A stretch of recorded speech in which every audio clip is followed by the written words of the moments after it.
Salam sejahtera Malaysia, denyut nadi suara rakyat bergema di channel ini. Okey, tuan-tuan dan puan-puan yang dihormati sekalian. Mengejutkan sekali, sangat-sangat mengejutkan apabila Perdana Menteri Datuk Seri Anwar Ibrahim membuat penjimatan kos kepada wang kerajaan, wang negara. Tetapi tiba-tiba pembangkang pula tidak puas hati dan mereka mahu sangat supaya benda ni didedahkan. Jadi akhirnya bekas Perdana Menteri Muhyiddin Yassin tampil dengan satu kenyataan yang baru di mana beliau kata perkara ini perlu untuk disiasat oleh SPRM. Takut-takut ada suapan ke, ada rasuah ke. Saya semakin hairan ya tuan-tuan dan puan-puan. Kenapa kerajaan yang dapat menjimatkan wang perlu pula disiasat? Adakah ini salah satu cara untuk untuk melencongkan perkara-perkara yang sekarang ni hangat? Contohnya perkara tentang Muhyiddin bukan lagi calon Perdana Menteri daripada PAS. Muhyiddin bukan lagi calon Perdana Menteri dari PAS. Muhyiddin tidak akan jadi Perdana Menteri lagi. Malah PAS sendiri mengesahkan bahawa pemimpin PAS sendiri mengesahkan bahawa tidak ada perbincangan. Adakah ini cara untuk melencongkan pandangan orang bahawa Perikatan Nasional sekarang diambang kemusnahan, diambang kehancuran, diambang perpecahan, sehingga dilencongkan kepada perkara yang lebih mengejutkan, iaitu perlu disiasat pula Perdana Menteri kita yang berjimat. Pelik juga saya. Perdana Menteri yang berjimat disiasat pula. Disiasat pula. Kenapa bila berjimat disiasat? Saya hairan lah. Pemimpin-pemimpin pembangkang ni suka benda yang membazir kah?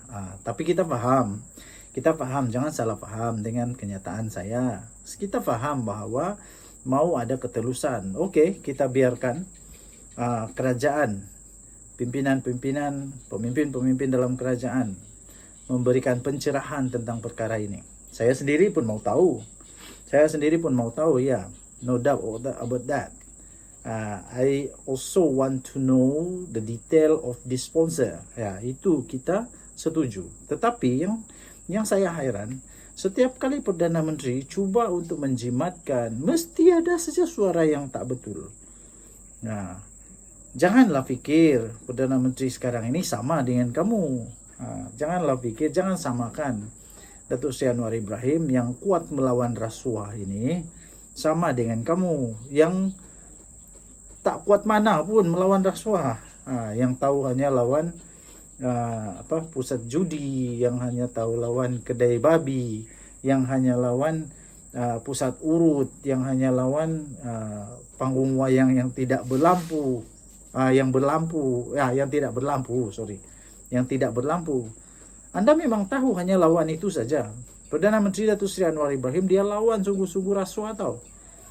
Dia lawan sungguh-sungguh ketirisan, dia lawan sungguh-sungguh ketidakcermatan dalam penggunaan wang. Sehingga ada inisiatif menggunakan sponsor supaya dapat dikurangkan lagi perbelanjaan.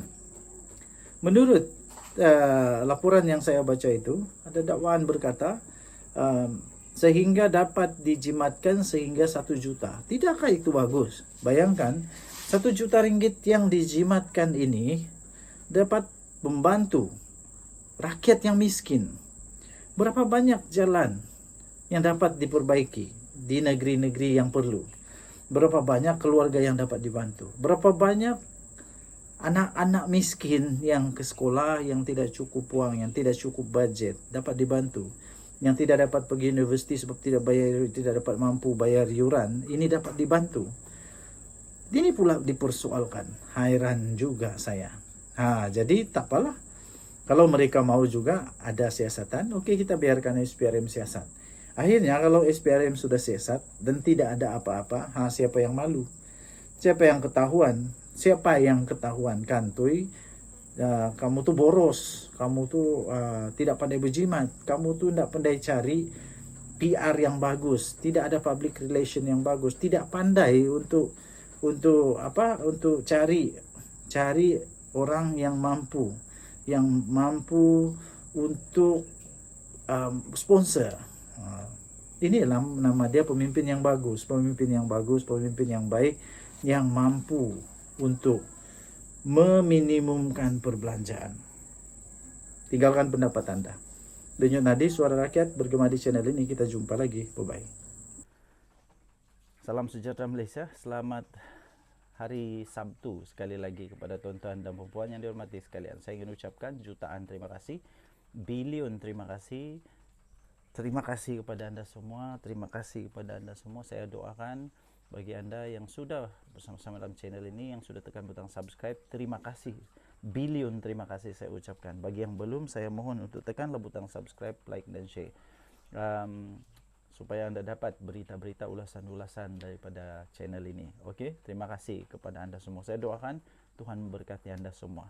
Okey, tuan-tuan dan puan yang dihormati sekalian, persoalan Ketua Menteri selalu muncul. Persoalan sekarang ini yang paling hangat tentang TYT pula, sampai ada gerakan, entah betul entah tidak, ada gerakan di dalam WhatsApp, gerakan menolak Musa Aman daripada menjadi TYT Sabah. Dari mana dong dapat tahu TYT Sabah bakal TYT Sabah Musa Aman pun tidak tahu. Tapi betul-betul tular di WhatsApp ini sekarang. Musa Aman ditolak habis-habisan oleh rakyat, oleh pemain-pemain politik di Sabah untuk daripada menjadi TYT Sabah. Tapi menariknya baru saya sisipkan juga tangkap layar, ada seorang komen di dalam channel saya. Dia kata bukan Pairin kah, bukan Musa Aman kah, bukan Haji kah, tapi ini pertama kali saya nampak ada orang komen, kasihlah si Bung Mokhtar untuk jadi TYT Sabah. Okey juga, ini permainan politik yang cukup bagus. Ini satu percaturan politik yang cukup bagus, satu percaturan politik yang masuk akal, satu percaturan politik yang pada saya juga boleh diterima, sebab semua orang perlu mencaturkan siapa ini. Sebab bukan semua orang boleh jadi ketua menteri, walaupun semua orang mungkin mau jadi ketua menteri. Semua ahli parti mau tengok dia punya bos jadi ketua menteri. Semua akar umbi mau tengok dia jadi ketua menteri. Tapi bukan semua orang boleh jadi ketua menteri. Jadi kalau Bung Mokhtar katakan dia jadi ketua menteri, dan mereka contohnya bergabung warisan dengan BN UMNO, bergabung barisan BN UMNO. Jadi Shafie Apdal boleh jadi ketua menteri, kemudian Bung Mokhtar boleh jadi TYT. Itu satu percaturan yang cukup bagus. Itulah kebaikan dia bila tidak banyak gabungan, senang sikit fikir.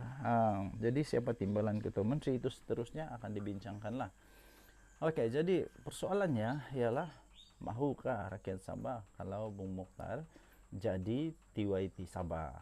Begitulah. Daripada adun, daripada MP turn to TYT. Adakah aura Bung Mokhtar menjadi TYT? Sebab TYT Sabah selalunya seorang yang low profile, seorang yang tidak terlalu sangat menonjol, malah dia adalah agak pendiam dan tidak banyak keluar di media sosial dan sebagainya. Tapi Bung Mokhtar ini memang sudah terkenal, dia punya profile, dia bukan low profile ini, dia memang sangat-sangat terkenal. Sesuai atau tidak siapa yang tahu, sehingga dia dicuba menjadi TYT. Okey, jadi kalau dia jadi TYT, pada pendapat saya sendiri, ini saya sendiri punya pendapat, tidak ada masalah untuk saya sekiranya dia jadi TYT. Tidak ada juga masalah untuk dia jadi TYT. Tetapi yang menjadi persoalan dia ialah tentang dia punya kes mahkamah. Kes mahkamah dia yang dia baru saja suruh dibela diri. Ini akan menjadi penghalang besar bagi Bung Mokhtar untuk dicalonkan untuk apa-apa jawatan lah, termasuklah jawatan ketua menteri atau TYT. Jadi semua benda dia okey. Kecuali yang dia tidak okey adalah kerana dia ada kes mahkamah. Itu saja yang dia tidak okey. Dan ini bukan satu perkara yang kecil, tapi satu perkara yang cukup besar, satu perkara halangan yang cukup besar daripada dia menjadi TYT atau Ketua Menteri Sabah. Jadi saya fikir semua peluang dia ada, kecuali yang menghalang dia adalah dia punya kes mahkamah ini. Jadi untuk dia menjadi TYT, pada pendapat saya, dia punya keberangkalian untuk jadi TYT itu sangat-sangat kecil. Begitu juga untuk menjadi Ketua Menteri sangat-sangat kecil, kerana dia ada kes mahkamah. Pastinya semua pemimpin-pemimpin politik akan melihat itu sebagai satu justification, satu apa itu, penilaian untuk sama ada dia layak atau tidak menjadi Ketua Menteri atau TYT Sabah. Itu pendapat saya. Bagaimana pendapat anda? Denyut Nadi Suara Rakyat bergema di channel ini. Jangan lupa tekan butang subscribe, like dan share. Malaysia kita punya. Cinta Malaysia ku, kita jaga kita. Bye bye.